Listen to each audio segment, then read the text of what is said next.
실제 인터넷에서 등기부등본을 떼보면은 집주인이 다르다. 그럼 이거는 바로 사기를 치고 있다. 그래서 전세 사기를 예방하려면은 일단 등기부등본만 떼어보면 확실하게 알 수가 있거든요.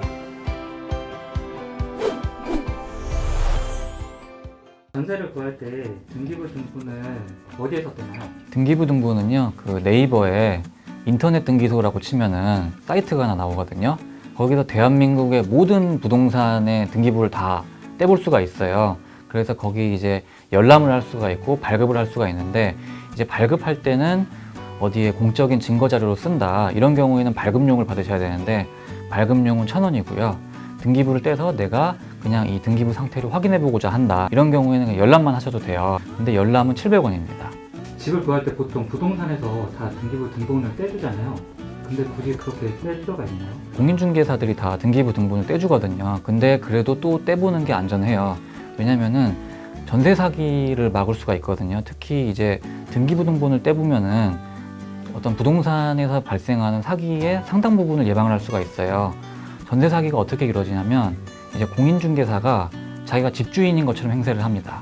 그 다음에 세입자한테 이제 전세 계약을 하자, 이렇게 얘기를 해서 목돈을 받아요.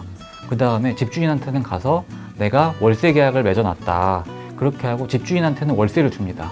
그러니까 중개사가 자기가 집주인인 행세를 해서 이제 목돈의 전세금을 받고, 그 다음에 거기에 일부만 이제 집주인한테 월세를 주는 거죠.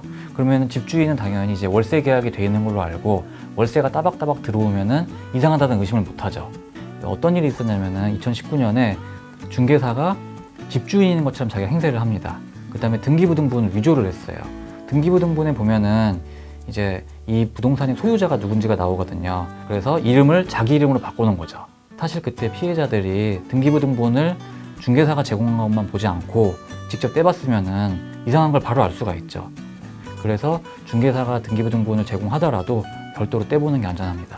그럼 등기부등본을 떼면 대출 관련된 내용이라든지 이런 게 다 자세하게 나오는 건가요? 등기부가 표제부, 갑구, 을구 이렇게 세 파트가 있거든요. 그 갑구에 보면은 갑구가 이제 소유권에 관한 사항이 나오는 란이에요. 거기에 이제 소유자가 나와요. 그 다음에 을구에는 소유권 이외의 사항이 나오는데, 을구에서 제일 많이 나오는 게 이제 근저당이거든요.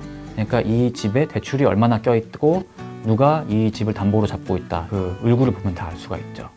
그래서 전세 사기를 예방하려면은 일단 등기부등본만 떼어보면 확실하게 알 수가 있거든요. 중개사가 제공하는 어떤 등기부등본만 너무 신뢰하지 말고 직접 등기부등본을 떼보고 중개사가 하는 말이 실제로 맞는 말인지 확인하고 계약을 하셔야 사기를 당할 위험이 줄어든다고 볼 수 있습니다.